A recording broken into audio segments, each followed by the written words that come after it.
नेपाल र भारत बीचको सिमाना खुल्ला छ। यसको मतलब यो हो कि दुवै देशको नागरिकले अर्को देशभित्र जाँदा आउँदा न कुनै भिजा लगाउनुपर्छ न त पासपोर्ट नै चाहिन्छ। एकदमै सजिलै कुनै रोकटोक बिना एक अर्को देशमा जान आउन पाइन्छ। भारत नेपाल भारत नेपाल र यो सिमाना कति धेरै खुल्ला छ भने कागजको नक्सामा र सिमानामा राखिएको केही जङ्गे पिलर बाहेक सिमाना कहाँ सुरु भई कहाँ सकिन्छ भन्ने खासै थाहा हुँदैन। कति ठाउँमा त एउटै गाउँको आधा भाग नेपालमा पर्छ अनि अर्को भाग भारतमा। एउटा गाउँ दुईवटा देश। सिमाना आरपार बिहेबारी गरी पारिवारिक सम्बन्धहरू बनेका छन्। माइती ससुराली मामा घरको सम्बन्धमा लाखौँ नागरिकहरू बाँधिएका छन्। हरेक दिन कोही कामको सिलसिलामा, कोही पढाइ त कोही उपचारको लागि एउटा देशबाट अर्को देशमा जाने लाखौँ मानिसहरू भेटिन्छन्। अनि अर्कोतिर फेरि यही खुल्ला सिमानाको कारण समस्या पनि आएको छ। सीमा मिचिएकोदेखि लिएर तस्करी, कालोबजारी र अपराधका घटनाहरू हुने गरेका छन्। त्यसैले पनि यो खुल्ला सिमानालाई बन्द गरेर सिमानामा काँडे तार वा पर्खा लगाउनुपर्छ भनेर आवाज उठ्ने गरेको छ। पर्साको एकजना वडाध्यक्षले त आफ्नो वडामा परेको करिब 5 किलोमिटर भारतीय बोर्डरमा तार बार्ने लगाएका छन्। तर के नेपाल र भारत बीचको यो खुल्ला बोर्डर साँच्चै टाउको दुखाएको विषय हो त? के दुई देशबीच भएको खुल्ला बोर्डरको सम्झौता खारेज गरेर अरू देशहरूको बीचमा हुने जस्तै बोर्डर बनाउनुपर्छ त? कि अहिले जस्तै नै पुरै ओपन बोर्डर नै ठिक छ? नमस्कार, म सरोज कार्की र प्रोजेक्ट कुराको आजको भिडियोमा म नेपाल र इन्डिया बीचमा भएको यो ओपन बोर्डरको बारेमा कुरा गर्नेछु। र हामीले बनाइरहेको भिडियो र उठाइरहेको विषयवस्तु तपाईँलाई मन परिरहेको छ भने प्रोजेक्ट कुरा च्यानललाई सब्सक्राइब गरेर छेउमा रहेको बेल आइकनलाई पनि थिच्नु होला। नेपाल र भारत बीचको अहिलेको सिमाना जुन छ त्यसको अधिकांश हिस्सा आजभन्दा 200 वर्षभन्दा अगाडि नै सुगौली सन्धिबाट कोरिएको हो। सन् 1815 तिर भएको यो सुगौली सन्धिका कारण ग्रेटर नेपाल खुम्चियो र नेपालले ठुलो भूभाग गुमायो। अनि फैलिँदै गरेको नेपाललाई रोकेर हाम्रो देशको एउटा फिक्स सिमाना तोकिदियो।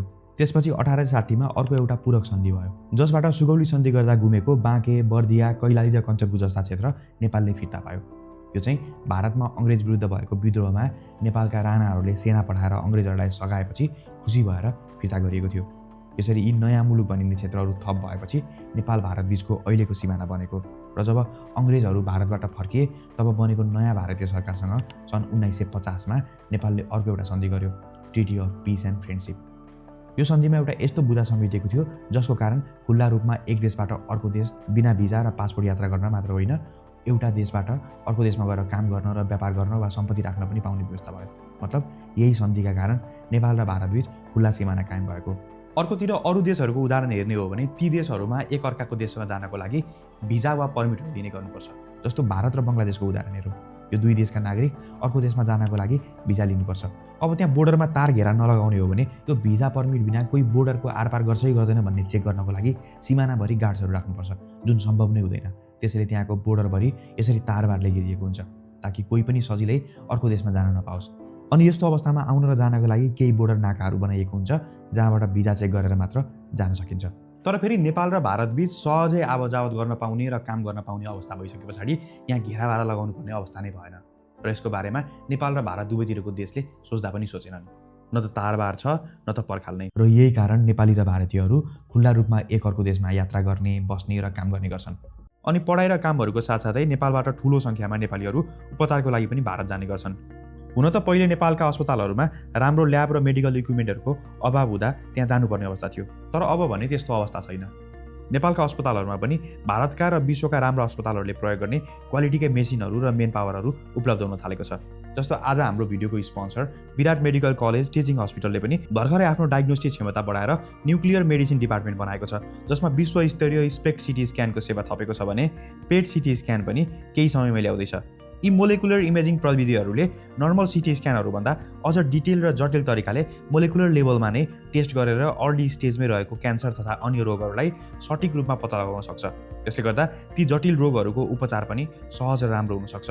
र अर्को भनेको नेपालमा यी टेस्टहरू गराउँदा लाग्ने खर्च भनेको भारतमा भन्दा निकै सस्तो हुन्छ र त्यहाँभन्दा यहाँ एकदमै छिटो टेस्ट गर्न पाइन्छ। यसले गर्दा अहिले उपचारको लागि भारत नै जानु पर्दैन। उल्टै बोर्डर पारिरहेका बिहार, उत्तर प्रदेश, बङ्गाल जस्ता राज्यहरूबाट उपचार गर्न बिरामीहरू यता आउन थालेका छन्। यी सबैको बारेमा थप जानकारी लिन वा आफूमा भएको कुनै पनि स्वास्थ्य समस्याको बारेमा सल्लाह लिनको लागि स्क्रिनमा देखेको नम्बरमा विराट मेडिकल कलेज एन्ड टिचिङ हस्पिटललाई सम्पर्क गर्न सक्नुहुन्छ वा डिस्क्रिप्सनमा भएको लिङ्कमा पनि क्लिक गर्न सक्नुहुन्छ। अब भने भिडियोमा अगाडि बढौँ। एउटा तथ्याङ्क अनुसार अहिले भारतमा करिब 10 लाख नेपालीहरू बसिरहेका छन् अनि नेपालमा पनि करिब 6 लाख भारतीयहरू छन्।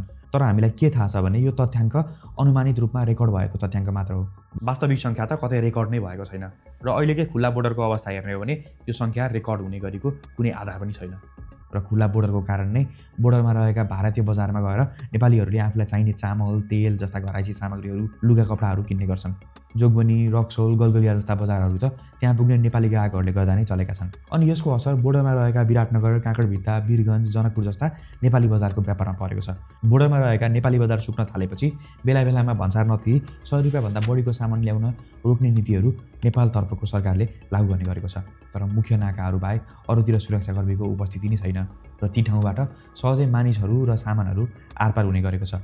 यसरी खुला सिमानाबाट कस्तो मानिसहरू आउँछन् जान्छन्, कस्तो सामानहरू आउँछ जान्छ भन्ने कसैलाई थाहा हुँदैन र यही खुल्ला बोर्डरको कारणले गर्दाखेरि ड्रग्स, हतियार, अपराधीहरू र भन्सा चलेर हुने गरेको कालोबजारीहरू गर्न एकदमै सहज भएको छ।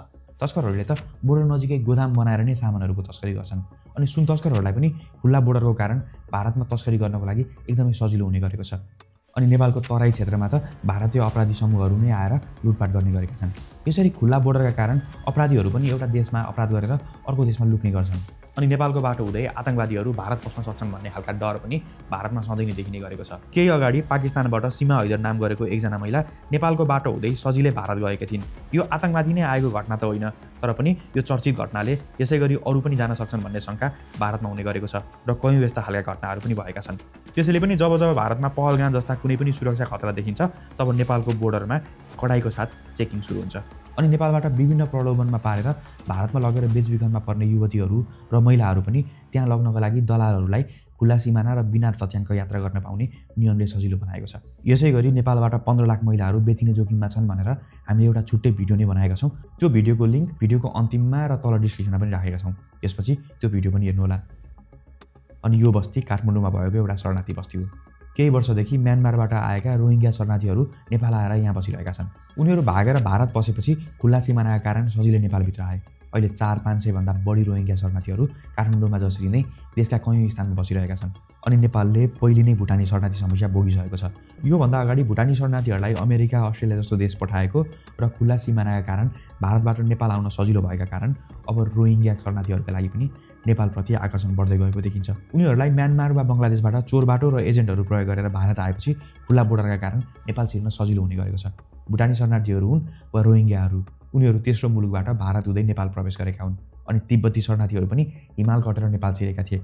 चीनको तिब्बतमा हिंसा भड्किएपछि उनीहरू भागेर नेपाल आएका थिए। यसरी नै कुनै पनि देशमा हिंसा भड्किँदा वा कुनै पनि कारण एउटा ठुलो समुदाय वा समूह असुरक्षित हुँदा अर्को देशमा भागेर शरण लिन जाने अवस्था सिर्जना हुन्छ अनि यस्ता शरणार्थीहरूलाई सहयोग गर्नु मानवीय कार्य हो। तर अनियन्त्रित रूपमा शरणार्थी आउँदा चाहिँ त्यसले देशलाई आर्थिक, सामाजिक र सुरक्षाको हिसाबमा एकदमै समस्यामा पार्न सक्छ।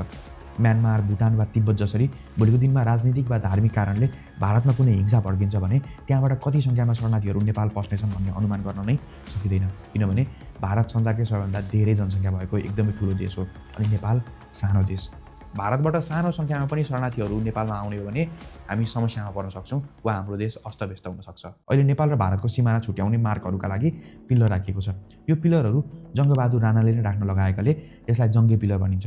सिमाना छुट्याउने अर्को मार्ग भनेको खोलाहरू हुन्, तर जङ्गे पिलर होस् वा खोलाहरू, यो दुवैले नेपाल र भारतको सिमाना छुट्याउने काममा प्रभावकारी रूपमा काम गरेका छैनन्, किनभने धेरै ठाउँहरूबाट जङ्गे पिलरहरू गायब भएका छन्। कति ठाउँको पिलर त सारिएको पनि छ अनि खोलाहरूले पनि बाटो परिवर्तन गरिरहन्छन् र यसरी बोर्डर राम्रोसँग मार्ग नहुँदा धेरै स्थानमा नेपालको सीमाहरू मिचिएका छन् अनि सिमाना स्पष्ट नछुट्टिँदा कतिपय ठाउँहरूमा त नेपालको लाल पूजा भएको र वर्षसम्म नेपालीले प्रयोग गरेको जग्गाहरू पनि भारतीय पक्षले कब्जा गरेका छन्। नेपालको भूमि मिचिनुको मुख्य कारण पनि यही हो कि यहाँको बोर्डर नै राम्रोसँग तोकिएको छैन। सुस्तादेखि लिम्पिया झुरा लगायतमा पहिलेदेखि नै स्पष्ट सीमा तोकिएको र नेपालको उपस्थिति बलियो भएको भए यो समस्या आउने नै थिएन। तर दुई देशबीचमा सुमधुर सम्बन्ध छ, खुल्ला सिमाना छ वा भारत रिसाउँछ कि भन्दै स्पष्टसँग कहिले पनि सीमाका बारेमा कुरा भएका थिएनन्, जसले गर्दा सजिलै भूमिहरू मिचिएका छन्। तर सीमा जति सजिलै मिचिएका छन् यसरी मिचिएका भूमिहरू फिर्ता लिनको लागि त्यति नै गाह्रो छ। यस्तै खालको समस्या बङ्गलादेश र इन्डिया बीचमा पनि थियो, तर दुई देशले कयौँ वर्षको छलफलपछि सहमति गरेर सन् 2015मा यो बोर्डर समस्या समाधान गरेका छन् र बल्ल अहिले स्पष्ट सिमाना तोकिएको छ। भारत और बांग्लादेश ने ऐतिहासिक लैंड बाउंड्री एग्रीमेंट पर दस्तखत किए, जिसके बाद 4 दशकों से दोनों देशों के बीच चला रहा सरहद का सवाल अब सुलझ गया। यसका लागि भारत र बङ्गलादेश दुवैले विवादित भूभागहरू आदान प्रदान गरेका थिए। दुवैले कुनै ठाउँ गुमाए अनि कुनै ठाउँ पाए। नेपाल र भारतले पनि अब धेरै ढिलो भए पनि छलफल र सहमतिहरूबाट एउटा स्पष्ट सिमाना कोर्न जरुरी छ, जसपछि यो सिमानाको समस्या सधैँको लागि समाधान हुन सक्छ। अब हेर्नुहोस्, नेपाल र भारतबीच जुन ओपन बोर्डर छ, जसरी हामी एक देशबाट अर्को देशमा खुल्ला रूपमा यात्रा गर्न, काम गर्न पाउँछौँ, यसले दुवै देशलाई र यहाँका नागरिकहरूलाई फाइदा गरेको छ। भारतले हाम्रो लाखौँ नागरिकहरूलाई रोजगारीको अवसर दिएको छ। नेपाल सरकार र आइओएमले गरेको एउटा सर्वेक्षण अनुसार भारतमा काम गर्न जाँदा सहज हुने भएकाले धेरै नेपालीहरू त्यहाँ जाने गर्छन् र त्यसरी जानेहरू सिप नभएका, मजदुरी बढी गर्नुपर्ने तर कम तलब पाउनेहरू पनि थिए। उनीहरूको लागि नेपालमा रोजगारी नभए पछाडि भारत रोजगारीको ठाउँ बनेको थियो र जे भए पनि भारतमा गएर काम गर्न थालेपछि उनीहरूको जीवन पहिलेभन्दा राम्रो भएको भनेर उनीहरूले बताएका थिए। यसरी हेर्दा नेपालीहरूलाई भारतले रोजगारीको अवसर दिएको छ। अनि सानो सानो काममा मात्र होइन, ठुला ठुला व्यवसाय र व्यापारिक क्षेत्रमा पनि नेपालीहरूले भारतमा अवसर पाएका छन्। दक्ष च्यू भनेर भूपेन्द्र खनालले र वाउ मो भनेर विनोद हुमागाईले युवा उमेरमै हुँदा भारतमा अरबौँ रुपियाँको व्यापार एम्पायर बनाएका छन्।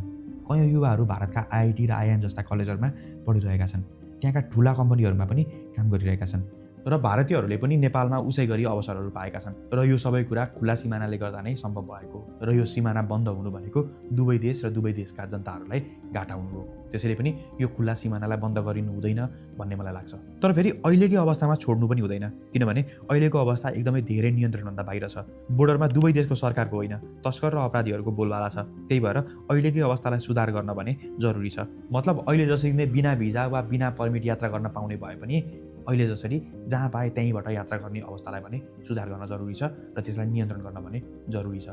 भारतबाट नेपालमा को र किन आउँदैछ अनि नेपालबाट को र किन बाहिर जाँदैछ भन्ने रेकर्ड हुनुपर्छ। सरकारलाई बोर्डरका गतिविधिहरूको बारेमा थाहा हुनुपर्छ। त्यसैले बोर्डर सिल गर्ने होइन, नियमन गर्न चाहिँ जरुरी छ। अनि फेरि बोर्डरमा कडा नियमन हुनुपर्छ, नियन्त्रित हुनुपर्छ भन्ने कुरामा त नेपाल र भारत दुवैतिरको सरकार पनि सहमत छ। त्यसैले त जब दुई देश एक ठाउँमा आएर सीमा सुरक्षाको बारेमा कुरा गर्छन्, छलफल गर्छन्, तब सिमानालाई नियमन गर्ने कुरा हुने गरेको छ। तर फेरि यो सिमानालाई नियन्त्रित बनाउन जुन इच्छा शक्ति चाहिन्छ त्यो भने दुवैतिर देखिँदैन। कुनै समस्या आइपर्दा वा विवाद हुँदा यसलाई छलफलबाट समाधान गर्नुपर्छ भन्ने कुराहरू हुने गरेको छ, तर त्यो खासै अगाडि बढ्दैन। 2019मा पनि लिम्पियाधुरा, लिपुलेख र कालापानीको विवाद समाधानको लागि कुरा गर्नको लागि प्रधानमन्त्री ओलीले आफ्नो विशेष दूतका रूपमा माधव नेपाललाई भारत पठाउँदा मोदीले उनलाई भेट्नै दिएनन्।